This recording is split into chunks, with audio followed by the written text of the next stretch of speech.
For sure. There is huge relief here in Brussels, although I should say that talking to people over the weekend, I could not find anyone here who actually thought that 50% tariffs were going to take effect on June 1st. So it's not so much surprise at the announcement we had last night. The part of it that is surprise is how quickly Donald Trump backed away from that threat, just 48 hours.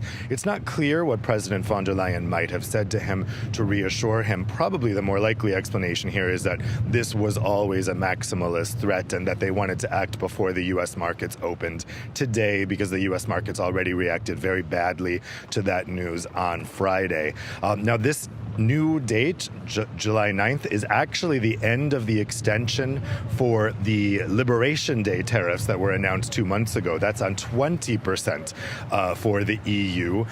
Donald Trump backed off of that, gave 3 months extension in order to have negotiations. So that's the context in which this 50% threat came on Friday, when there was supposed to be an extension until July 9th. That was the agreement. So now basically we're back to the agreement. However, with the new threat of 50% tariffs instead of the existing threat of 20% tariffs.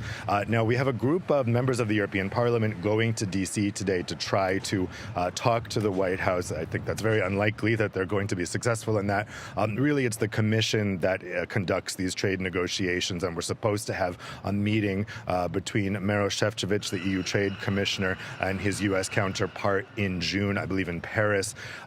So we'll see what happens there. The biggest problem that I'm hearing now is that EU officials just cannot get U.S. officials on the phone. It's worth noting that this phone call between von der Leyen and Trump last night was the first time that they've spoken since Trump took office in January. The White House has basically rebuffed her attempts to have a substantive conversation with him, although they did chat briefly at the Pope's funeral. So it has just been very, very difficult for EU officials to actually get U.S. officials at a high level on the phone to try to talk this out.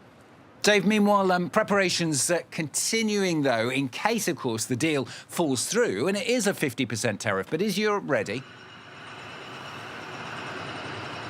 Yeah, so if this does take effect immediately, we're going to see an unpausing of the retaliation that was already agreed and voted on. That's on 20 billion of goods that would be imported from the U.S. to the EU.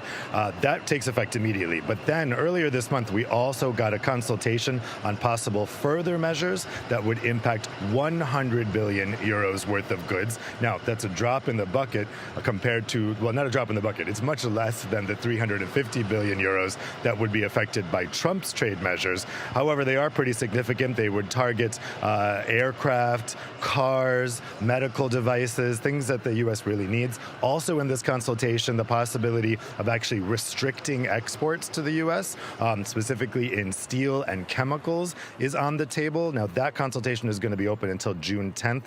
So national governments are going to be able to, again, like they did last time, say, can you please leave this off the list? Can you please leave that off the list?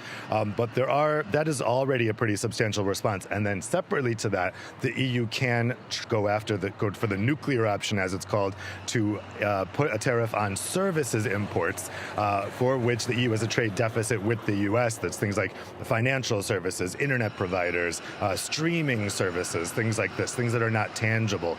That's also very much under discussion here. So the EU has some very powerful tools in its tool belt to respond if that 50% tariff goes forward in July. And from what I'm hearing, they're very much prepared to use it.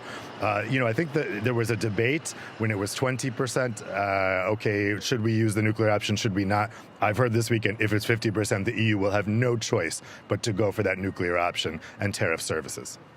Dave, thanks so much. Dave Keating, our correspondent, talking to us live there from Brussels.